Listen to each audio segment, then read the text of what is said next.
رسوله الكريم سید المرسلین رحمۃ للعالمین راحت العاشقین مراد المشتاقین اما بعد فاعوذ باللہ من الشیطان الرجیم بسم اللہ الرحمن الرحیم رب اشرح لي صدری ویسر لي امری واحلل عقدۃ من لسانی یفقهوا قولی الصلاۃ والسلام علیک یا رسول اللہ الصلاۃ والسلام علیک یا حبیب اللہ الصلاۃ والسلام علیک یا رحمۃ للعالمین وعلی آلک واصحابک یا خاتم النبیین۔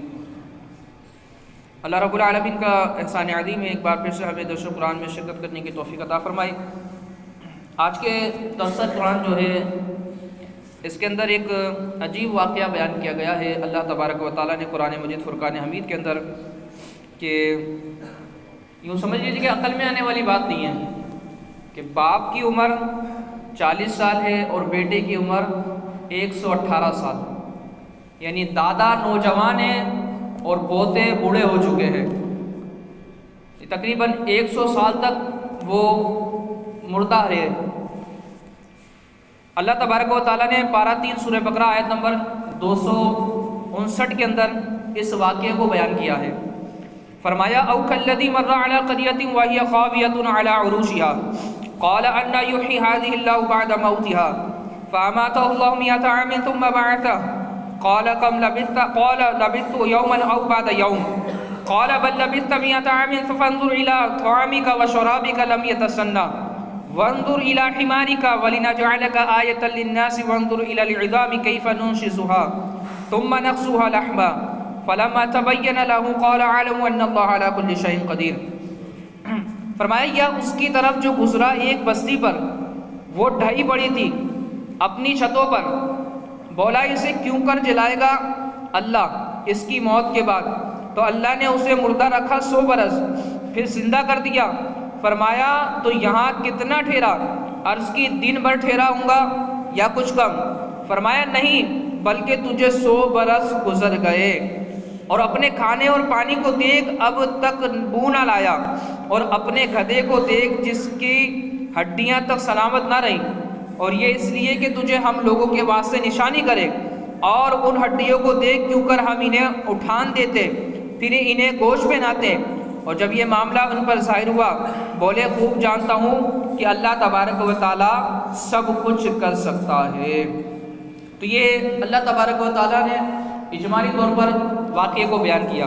تفصیلاً واقعہ جو یہ ہے، یہ اکثر مفسرین کا قول ہے حضرت عزیر بن شرقیہ علیہ السلام کا ہے، جو کہ یہ بنی اسرائیل کے ایک نبی گزرے ہیں، کہ بنی اسرائیل کے اندر بہت سے نبی آئے جن میں سے ایک حضرت عزیر علیہ السلام بھی گزرے ہیں۔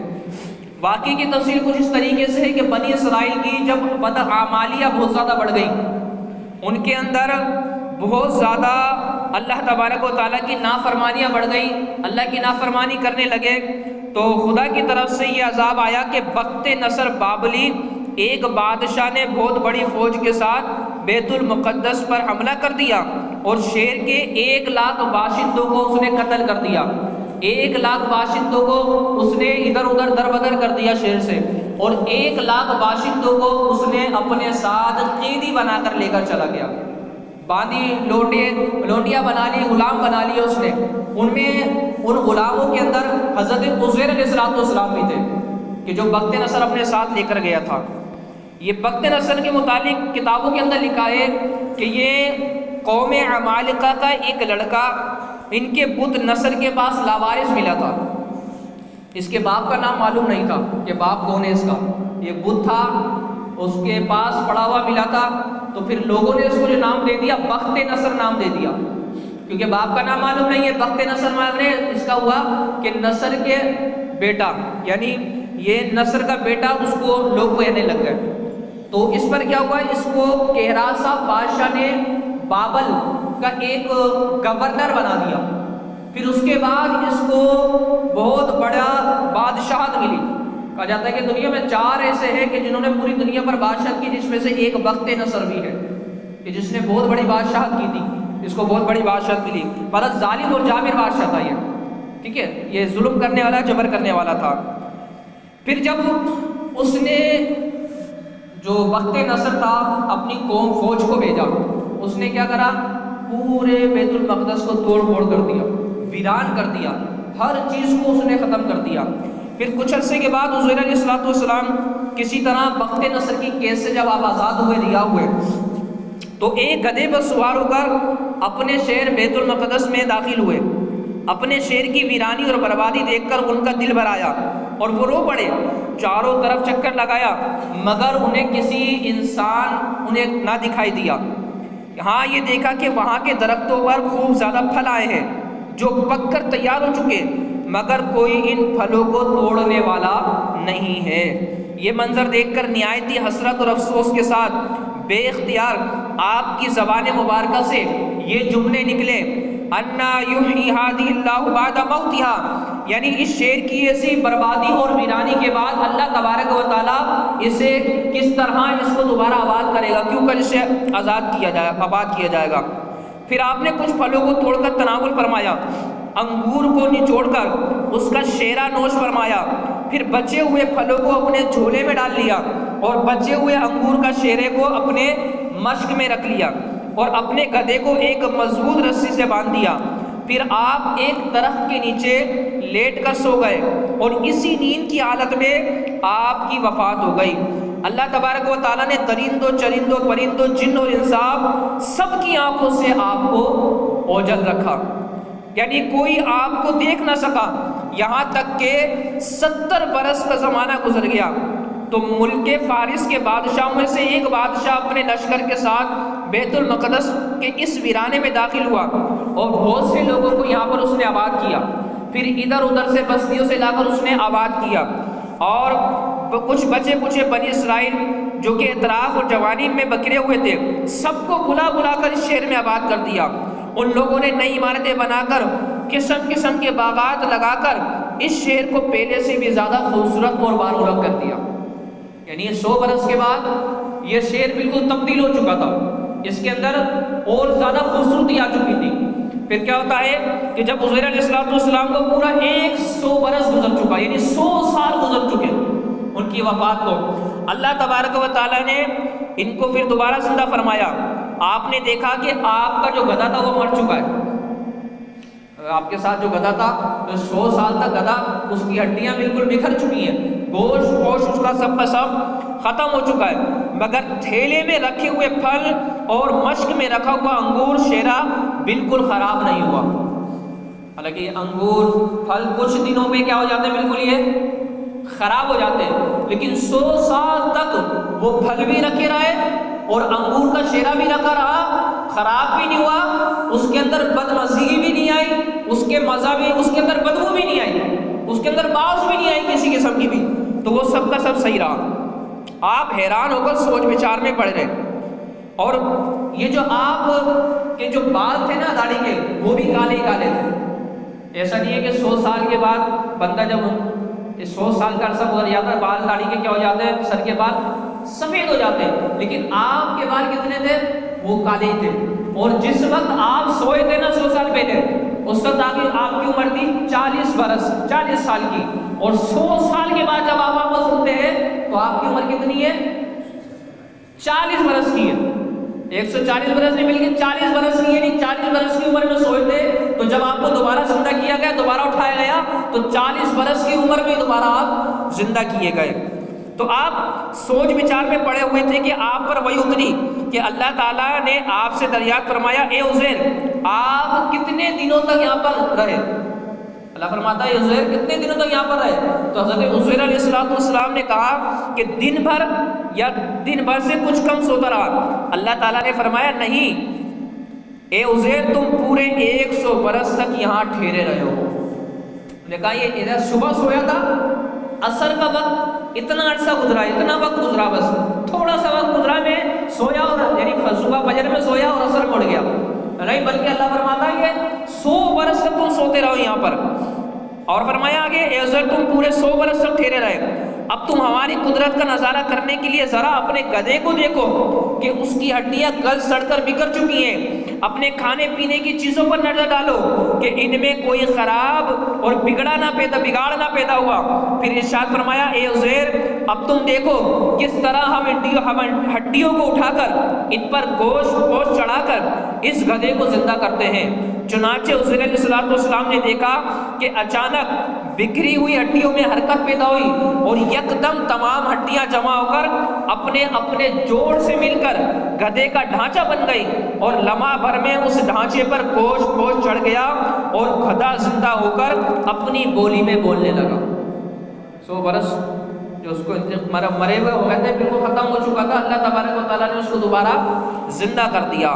یہ دیکھ کر حضور علیہ السلام نے بلند آواز سے کہا، کیا کہا کہ اعلم ان اللہ علی کل شیء قدیر، کہ میں خوب جانتا ہوں کہ اللہ تبارک و تعالیٰ ہر چیز پر قادر ہے، وہ جو چاہے کر سکتا ہے۔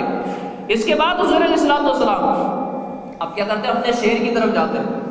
اب جب شیر کو دیکھا تو آپ نے بالکل تبدیل ہو چکا ہے، وہ تو 100 سال پہلے بالکل ویران دیکھا تھا اور اب 100 سال کے بعد بالکل تبدیلی آ چکی ہے۔ پھر اپنے گھر کی طرف جاتے ہیں، اپنے مکان کی طرف جاتے ہیں تو مکان بھی وہاں پر موجود نہیں ہوتا۔ آپ دیکھتے ہیں کہ وہاں پر صرف ایک بڑھیا بیٹھی ہوئی ہے۔ اس بڑھیا سے پوچھتے ہیں کہ عزیر کا ذکر کیا ہوا، یعنی عزیر کہاں ہے؟ تو بڑھیا تھی، نابینا تھی، فالج اسے ہوا تھا۔ تو اس نے کہا کہ عزیر کو تو 100 برس ہو چکے ہیں، وہ تو لاپتہ ہے، پتہ ہی نہیں چلا ان کو وہ کہاں چلے گئے، وہ کدھر چلے گئے۔ تو حضرت عزیر علیہ السلام نے کہا کہ بڑھیا میں ہی عزیر ہوں۔ اس نے کہا آپ کیسے عزیر ہو سکتے ہیں بھائی، ان کو تو 100 سال کا عرصہ ہو گیا، وہ تو لاپتہ ہے۔ کہا میں ہی عزیر ہوں بے شک۔ اچھا انہوں نے اس بڑھیا نے کہا کہ اگر آپ عزیر ہیں تو حضرت عزیر علیہ السلام مستجاب الدعوات ہے، جو دعا کیا کرتے تھے اللہ اسے قبول فرما لیا کرتا تھا۔ تو بڑھیا نے کہا آپ دعا کریں میرے لیے کہ اللہ مجھے دوبارہ آنکھیں عطا فرما دیں اور میرے فالج کا جو مسئلہ ہے یہ حل ہو جائے۔ حضرت عزیر علیہ السلام نے دعا کی تو بڑھیا کی آنکھیں دوبارہ آ گئی اور اس کا فالج بھی دور ہو گئی۔ اب وہ بڑھیا دیکھتی ہے غور سے عزیر علیہ السلام کی طرف۔ جب وہ غور سے دیکھتی ہے، کیونکہ جب عزیر علیہ السلام کو اس نے دیکھا تھا وہ چھوٹی تھی، اس وقت 100 سال پہلے کیا تھی، وہ چھوٹی تھی۔ جب غور سے دیکھا تو وہ پہچان گئی کہ آپ ہی عزیر علیہ السلام ہیں۔ پھر کیا ہوا کہ وہ عزیر علیہ السلام کو قوم کی طرف لے کر جاتی ہے، لوگوں کی طرف لے کر جاتی ہے، اور اتفاقاً وہاں پر سب کے سب لوگ بیٹھے ہوتے جمع ہوتے ہیں۔ وہاں پر آپ کے بیٹے بھی ہوتے ہیں عزیر علیہ السلام کے، جن کی عمر 118 سال ہے۔ یہ والد کی عمر کتنی ہوگی یہاں پر؟ 40 سال، اور بیٹے کی عمر کتنی ہے؟ 118 سال ہے۔ وہاں بیٹے بھی ہیں ان کے پوتے بھی ہیں جو بوڑھے ہو چکے ہیں۔ اب یہ بڑھیا جا کر کہتی ہے کہ یہ دیکھو یہ عزیر علیہ السلام ہے۔ لوگ مانتے نہیں، انکار کر دیتے ہیں، عزیر علیہ السلام کیسے ہو سکتے ہیں، ہماری عمر تو دیکھو اتنی ہو گئی ہے اور یہ تو 40 برس کی ہے، ہم نہیں مانتے اس بات کو۔ تو ان کا بیٹا کہتا ہاں اگر یہ عزیر علیہ السلام ہی ہے تو میرے جو بابا جان تھے ان کے ایک مسا تھا کمر پہ، تو جسم پر ایک مسا تھا، تو جب آپ کے کپڑے قمیض اتاری جاتی ہے دیکھا جاتا ہے کہ وہ مسا موجود ہوتا ہے۔ اچھا لوگ پھر بھی نہیں مانتے، تو ان کے بیٹے کہتے ہیں کہ لوگ کہتے ہیں بھائی عزیر علیہ السلام کو تورات بالکل حفظ تھی، ان کو یاد تھی، تو حضرت عزیر علیہ السلام پوری تورات سنا دیتے۔ اب کیا ہوا جب بخت نصر نے اس شہر کو بیت المقدس کو تباہ و برباد کر دیا تھا، تو تقریباً سینکڑوں لاکھوں جو حفاظ تھے تورات کے، جو علماء تھے، تمام کو چن چن کے قتل کر دیا تھا اور ایک بھی تورات کو نہیں چھوڑا تھا۔ اب یہ کیسے پتا چلے کہ جو عزیر علیہ السلام پڑھ کر سنا رہے ہیں وہ درست ہیں یا نہیں ہے؟ تو ایک بندے نے کہا کہ میرے جو دادا تھے نا ان کا تھا ایک باغیچہ، ایک انگور کا باغیچہ تھا، وہاں پر اس کے نیچے ایک تورات کا نسخہ موجود ہے، وہ چھپا کر رکھ دیا تھا، اگر تم لوگ میرے دادا کے باغ کی نشاندہی کر دو تو میں تمہیں لا کر دے دوں گا اس کی جلد۔ تو وہ اس کے دادا کا جو باغ ہوتا ہے لوگ بتاتے ہیں کہ اس طرح کی جگہ پہ تھا، تو وہاں پر جب ڈھونڈا جاتا ہے تو وہ ایک تورات کی جلد دے کر آتا ہے۔ جب تورات کی جلد دے کر آتا ہے، جب دیکھا جاتا ہے تو جیسے عزیر علیہ السلام نے سنایا وہ اسی طریقے سے ہوتی ہے۔ پھر سب لوگ اقرار کر لیتے ہیں اس بات کا کہ یہی عزیر علیہ السلام ہے۔ تو یہ واقعہ اللہ تبارک و تعالیٰ نے دیکھے قرآن مجید فرقان حمید کے اندر بیان فرمایا، یہ ان لوگوں کا رد ہے کہ جو کہتے ہیں کہ مرنے کے بعد دوبارہ زندہ نہیں کیے جائیں گے۔ لوگ کہتے ہیں، کچھ لوگوں کا یہ نظریہ آئی ہے، کہتے ہیں کہ مر گیا بندہ ختم ہو گیا، اس کے بعد دوبارہ نہیں اٹھے گا۔ حالانکہ آپ دیکھیں کہ اس واقعے کے اندر ایسے ہمارے لیے نصیحت ہے کہ عزیر علیہ السلام کسی غار کے اندر نہیں ہے نا، کسی خانے کے اندر، کسی مکان کے اندر نہیں ہے، بلکہ کیا ہے، درخت کے نیچے کھلے آسمان تلے سو رہے ہیں۔ کہاں سو رہے ہیں؟ کھلے آسمان تلے درخت کے نیچے۔ اچھا، وہاں پر آپ کا گدھا بھی ہے اور پھل بھی ہے اور انگور کا شیرہ بھی، یہ سب چیزیں۔ اب 100 سال تک کسی نے بھی کسی کو نہ حضرت عزیر علیہ السلام کو دیکھا، نہ آپ کے گدھے کو دیکھا، نہ ان پھلوں کو دیکھا، نہ انگور کے شیرے کو دیکھا۔ یعنی سامنے موجود ہے لیکن دکھ نہیں رہے۔ بھائی چھپے ہوئے تو نہیں تھے نا، وہ چھپے ہوئے نہیں تھے، سامنے تھے۔ تو یہاں سے میں ایک بات کرتا یہ چلوں کہ جب ہم کہتے ہیں کہ ہمارے نبی الحمدللہ حیات ہیں، ہمارے نبی زندہ ہیں، الحمدللہ میرے مصطفیٰ کریم صلی اللہ علیہ وسلم جہاں جاتے ہیں تشریف لے کر جاتے ہیں، ہماری محفلوں میں بھی آتے ہیں، تو کچھ بدبخت ایسے ہوتے ہیں کہتے ہیں دکھتے کیوں نہیں ہیں، دکھتے کیوں نہیں ہیں، حاضر و ناظر ہیں تو نظر کیوں نہیں آتے؟ ارے عزیر علیہ السلام بھی تو 100 سال تک ایک کھلے آسمان تلے درخت کے نیچے لیٹے رہے، سوتے رہے، لوگوں نے انہیں نہیں دیکھا۔ بھائی سامنے ہی ہے نا، کوئی چھپے ہوئے تو نہیں ہے، کوئی قبر کے اندر تو نہیں گئے تھے، کوئی غار کے اندر تو نہیں تھے، کسی چیز سے ان کو ڈھانپا تو نہیں گیا تھا، چھپایا نہیں گیا تھا، وہ ظاہراً موجود تھے، لیکن اللہ تبارک و تعالیٰ نے کیا کیا تھا؟ لوگوں سے چھپا دیا تھا، دیکھ نہیں پائے۔ تو اسی طریقے سے میرے مصطفیٰ کریم علیہ السلام بھی آج بھی حاضر و نادر ہے، اور خدا کی قسم میرے مصطفیٰ کریم علیہ السلام کے نظارے آج بھی موجود ہیں، اور دیکھنے والے دیکھتے بھی ہیں، میرے آقا کو دیکھنے والے دیکھتے بھی ہیں، جیسے میرے اعلیٰ حضرت رحمۃ اللہ تعالیٰ علیہ نے جاگتی آنکھوں سے میرے مصطفیٰ کریم علیہ السلام کا دیدار کیا تھا، جاگتی آنکھوں سے دیدار کیا تھا۔ میرے آقا موجود ہیں، حاضر و ناظر ہیں، فریاد کے لیے بھی آتے ہیں، فریاد امتی جو کرے حال زار میں، ارے ممکن نہیں کہ خیر بشر کو خبر نہ ہو۔ میرے آقا آج بھی فریاد کی، امتی کی فریاد سنتے ہیں، آتے ہیں، تشریف فرما ہوتے ہیں، ان کی فریاد رسی کرتے ہیں، لیکن کہ مانگنے والا بھی تو ہو، ایسا عقیدہ رکھنے والا بھی تو ہو، ایسے دل والا بھی تو ہو، ایسے زبان بھی تو ہو، ایسے ذوق اور محبت سے مانگے بھی تو ان سے، وہ ضرور سنیں گے، ضرور مدد فرمائیں گے۔ اور یہاں سے ایک ہمیں درس یہ بھی ملتا ہے کہ جب قومیں ہوتی ہیں نا کوئی، جب ان پر بدعمالیاں بڑھ جاتی ہیں تو پھر کیا کیا جاتا ہے؟ ان پر ظالم بادشاہوں کو مسلط کر دیا جاتا ہے، ظالم بادشاہ مسلط ہوتے ہیں، ان پر پھر ظلم و جبر ہوتا ہے، کس وجہ سے کہ قوم کے اندر بدعمالیاں بڑھ جاتی ہیں۔ تو آج اس پرفتن دور کے اندر آج ہم دیکھیں کہ ہر شخص یہ کہتا ہے کہ بھائی آج مہنگائی اتنی ہے، یہ معاملہ ہو رہا، وہ معاملہ ہو رہا ہے، میں قرض تلے دباتا جا رہا ہوں، یہ معاملہ، اتنی لوگوں نے مہنگائی کر دی، ہمارے حکمران نے اتنی مہنگائی کر دی۔ تو ایک بات یہ کہتا ہوں کہ دیکھے بندہ حکمران کو اگر دیکھے تو برا نہ کہے، برے وہ نہیں ہیں، برے ہمیں، کہ جیسی قوم ویسی رعایا، جیسی قوم ہوتی ہے ویسی، جیسی رعایا ہوتی ہے ویسے اس کے حکمران ہوتے ہیں، جیسی قوم ہوتی ہے ویسے حکمران ہوتے ہیں۔ غلط ہم اپنے آپ کو ٹھیک کر لیں، ہماری حکومت، ہمارے حکمران بالکل درست ہو جائے گی۔ ہم اپنے آپ کو تبدیل نہیں کرتے، ہم یہ کہتے ہیں کہ وہ غلط ہے، وہ حکمران غلط ہے، وہ حکمران غلط ہے، ہم اسی پر تبصرہ کرتے رہتے ہیں، کبھی یہ نہیں کہتے کہ میں غلط ہوں، میں اپنے آپ کو تبدیل کروں، میں اپنے آپ کو تبدیل کروں گا۔ فرد سے معاشرہ بنتا ہے، اگر ہم اپنے معاشرے کو تبدیل کریں گے، اپنے معاشرے میں تبدیلی لے کر آئیں گے، اپنے معاشرے میں ہم اللہ تبارک و تعالیٰ کے احکامات نازل کریں گے، ہم اپنے اوپر بھی اللہ کے احکامات نازل کریں گے، قرآن کی تعلیمات پر عمل کریں گے، اللہ کے احکامات پر عمل کریں گے، اللہ کے بتائے ہوئے راستے پر چلیں گے، رسول اللہ صلی اللہ علیہ وسلم کی سنتوں پر عمل کریں گے، اس کو عام کریں گے، تو خدا کی قسم پھر ہم پر ایسے حکمران آئیں گے کہ جو اللہ اور اس کے رسول کا نام لینے والے ہوں گے، جو عدل و انصاف کرنے والے ہوں گے، جو تمہاری خیر خواہی کرنے والے ہوں گے، جو تم سے اچھے انداز میں تمہارا خیال رکھنے والے ہوں گے۔